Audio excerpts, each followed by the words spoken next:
So recently I featured a Mammotion Yuka 2 on the channel, and you guys had 2 points to make. You said first of all you wanted one that could catch the grass clippings, and second of all, would they take a bag of crisps for it?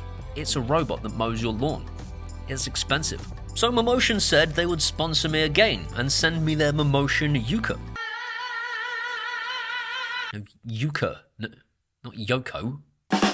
So this thing has the optional sweeper grass collector that you guys wanted, and at the rate my gardener charges for a cut of my lawn, I've calculated that it would pay for itself in 15 mows. The big question is it any good? Well, there's a big yellow ball over the United Kingdom right now that comes just once a year like Santa Claus, so let's find out. One to beam down.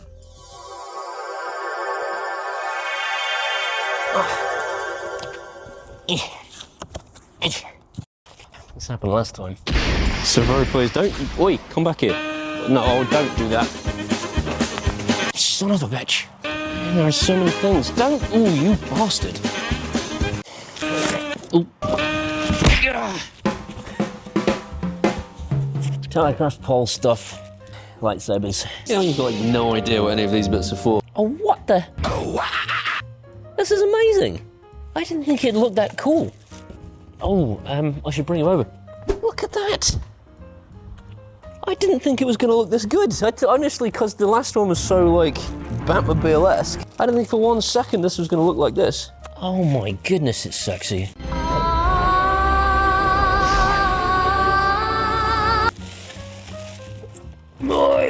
Everybody's favourite part ever. Oh, yeah. That's such a good idea. So they've taken all the bells and whistles away. It's not like an electronic motor that controls the ride height. You just manually control the ride height, which of course most people are just going to set and forget anyway. So this is so much better for keeping costs down, but still having all of the things that you need. Okay, that's insane. I just realised this is a tiny window wiper. Oh my god! Oh my god! Yeah, this thing is just covered in sensors and cameras. This one's like pointing at the sky. I don't even know what that's for. I'm sure I probably should know what that's for. If I was a professional YouTuber, I'd know what that was for. Fly me to the moon and let me sing. I get paid to do this. This is my job now. But, no, I don't. So this is a safety key in case you have kids that are likely to mow themselves to death. You get a spare one by the looks of it too, and yeah, there's nothing sexual about this at all. Oh yeah! Dude, that's it. That's the mower built. I didn't realise that was going to be it. The last one was actually quite difficult. There was a lot of different components, but it looks like they've perfected it for their cheaper model. This is fantastic. I'm on to building the stand, I guess. Oh. Consider the stand erected. It's erected. Disgusting! Made an erection. Oh yeah, screw me just like that. And this thing just screws atop this thing, and no, I'm not going to continue to do the puerile, immature, sexual. Oh yeah! There's going to be so many complaints in the comment section from miserable gits. I don't care. I don't care. Screw me harder. Screw me faster. You got to get this thing like somehow spiked into the ground near an electrical point. So yeah, one of the professional Paul Hibbert installation. The base station is now also crawling with ants. They can have it now. I don't like ants. Go away! Thanks. So I've left my lawn for a week or two. Since I last let it get mowed. The robot's done an amazing job, by the way, the one that I've reviewed previously. Without it, this lawn would be a train wreck. The garden is pretty much a train wreck because I just don't have time since my kid was born. But the mower has been doing its thing for me, and just, yeah, what a great job. Anyway, the grass is pretty long now, so fingers crossed, we're gonna have a decent little mission for it to run on. There isn't much more exciting than that. Look at that. There you go, play. Start mapping a task area. Oh, I will. I've got to say, so far, nothing about this is any worse than the robot that cost an awful lot of money. This is really cool. So at this point, I wandered around the perimeter of my garden, mapping out the exact shape of my lawn, and the robot will then stick to this perimeter so it never falls over the edge of your rockery. And this is a really cool setup, because traditionally you would need a perimeter wire to tell the robot where to avoid. This thing is instead reliant on satellite navigation provided by the little RTK tower. The accuracy of this thing is really good too. I have mapped stupendously close to the edge of my rockery, and the robot has rightly avoided falling over the edge. Map on my lawn. I love it, that's really cool. So the big question is, this base station is right next to a cliff. So if you can see, I've now created a path that goes from my lawn to the charging station. So we're going to see how well that actually works. Set that charging button and see what happens. You're making me very nervous. No, where are you going? No, oi! Oh, you f***ing idiot! Front wheel lifted. Yeah, well, I lifted it, didn't I? That's nothing like the path that I created, you numpty. So lesson learned then. You can't put that thing in a tiny little narrow space. You're going to have it somewhere where there's plenty of room for the robot to maneuver, because the robot's going to make a different decision each time as to where it's going to come in from. Obviously on that occasion it decided it was going to try and come in from the bottom of the stairs. I could create a no-go zone. Maybe I should create a no-go zone.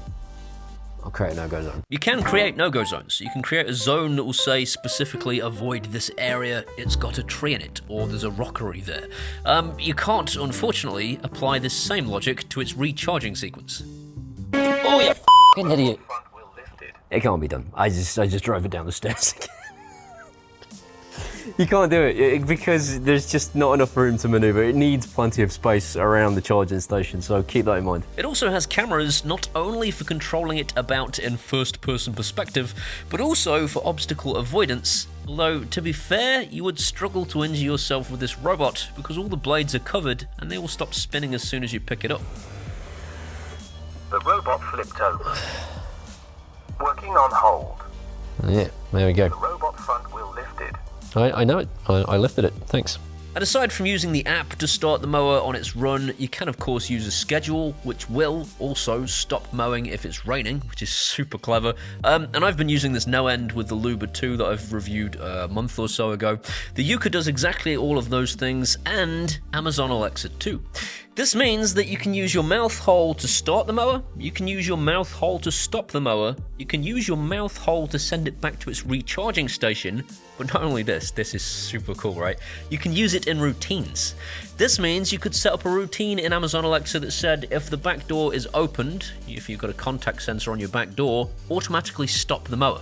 This would be an extra safety precaution if you've got kids, and every time they open the back door to run out, the mower would automatically stop its task. How cool is that? Start working. Oh, here we go. So it's following the path that I set it to get to the grass, which is awesome. So if you've got like a path to get to your grass, you'll be able to get your robot to do that. Now it should start mowing.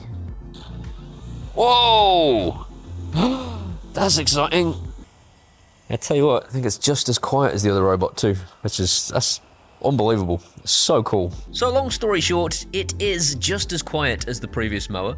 It does almost as good of a job at getting the whole lawn done. This did take 4 times to actually get 2 areas that it kept missing, but on the 4th time, it got it for whatever reason. Well, I remember the last robot missed a couple of bits. Oh, to you too. Oh, it's nearly got it. You're wondering why I keep making noises? It's not because I'm a child, it's because this one is. I'm being forced to strap this thing to my chest. Thanks, Mummy. Who needs a break? It deserves a break. Deserves a break. I think if you ran this like once a week, it wouldn't really be a problem because at some point it's going to get that area before it becomes too problematic. But what I will say is it doesn't do the striping. It does kind of stripe the lawn. I know, there's like a stripy thing happening. It's just not quite the same as it is with the Luba 2. I wouldn't complain. If I'm honest, at this price, I still think that's amazing. And Mammotion have said this is intentional. The design of this robot is to get a carpet-like finish, not stripes. Which does beg the question, why bother giving you the option to put patterns in the software? And I think the answer is maybe if they had given me the sweeper in time to actually do this review, I might have found the weight of the sweeper did put stripes in. The sweeper is coming in a week's time, and I'm going to update the description of this video to tell you what my experience of the sweeper was in writing, because unfortunately it hasn't come in time to do this review. On to the next thing. Are you ready for some melodrama? Like 80s soap opera levels of melodrama. You know me, don't you? This might be a little bit of an overreaction on my part. So I think it's gonna come this way. There we go. Dude! The obstacle avoidance isn't 100% accurate. I don't think Mammotion claim it to be, but it didn't feel right to not put this in the review. If this thing is going in good long straight lines, it will see me every time and it will go around me. If it's turning in a tight circle and then coming at me, it might try to get me. That was very melodramatic. The bumper is a good distance away from the blades. It was a bit of a surprise that it didn't see me and stop, I guess, and I was wearing slippers. So... An idiot. What an idiot move. The same is true of it reversing out of its base station. If it's coming out of its base station, it ain't looking for you. Ow. Ow. Ow. Ow. This is one of those as of time of filming things. Check the description just to see if there's been a firmware update, because Mammotion are always working on these things. If you have a kid, if it's like toddler age, you should probably watch it in the garden. You should probably not be allowing a mower to run around when your toddler is about anyway. But if you have an older child, one of the more grown ones, then fingers crossed they've got a brain in their head and they get out of the way of the mower anyway. I do see the kind of obstacle avoidance as a last resort thing for protecting life and limb, and so should you. In case I haven't made it clear in this review, if I was looking for a mower right now for my lawn, I would be buying this. I know I've spoken to you previously about the Luba 2, and if I had that kind of money, I would buy the Luba 2, but for a lawn my size, and considering the amazing job that this thing does for its price tag, I would be buying the Yuka every single time. There are links in the description to both of these products. You can pick either one of them up, and honestly, you will not regret it. So are there some things that Mammotion could do better? Yeah, they did them already with the other robot, which is way more expensive. This thing, however, does everything you could probably want it to do for a much, much lower price tag. I didn't quite get the camera low enough there. That would have looked... Shut up. That would have looked good, wouldn't it? It would have looked really cool and professional. It's still not cheap. Of course it isn't. It's a robot that mows your lawn. But if all you're looking for is a carpet finish, it's half the price of the previous model, and if you currently pay someone to mow your lawn, this thing will pay for itself in no time at all, especially if you're running it twice a week and you have a large garden. If you're elderly, you're disabled, or you simply can't be arsed, I can't recommend it enough. It is absolutely awesome, and as usual, there are links in the description as to where you can pick one up. You will still have to trim the edges of your lawn. I think I mentioned that in the previous video. I should probably mention it again. It doesn't do any trimming. It's not a magic robot. But as I said, if you want one, links are in the description. And if you've enjoyed today's video, thanks to these people. Without them, there would be no video. They're my patrons from Patreon, and I have to thank them from the bottom of my heart, because I would be working in a call center without them. If you want to be one of those incredible people, you can do that at either Patreon or buy me a one-off beer at PayPal. And either way, I will genuinely love you forever. These are my Facebooks and my X's and my Threads and my Instagrams and my TikToks. Coming out there, you can be best friends. I just can't get that last sentence out of my face, and I don't care. See you next week. Well, there's a big yellow ball in the sky over the United Kingdom right now that comes once a year like Santa Claus. So let's find out. One to beam down. Brilliant.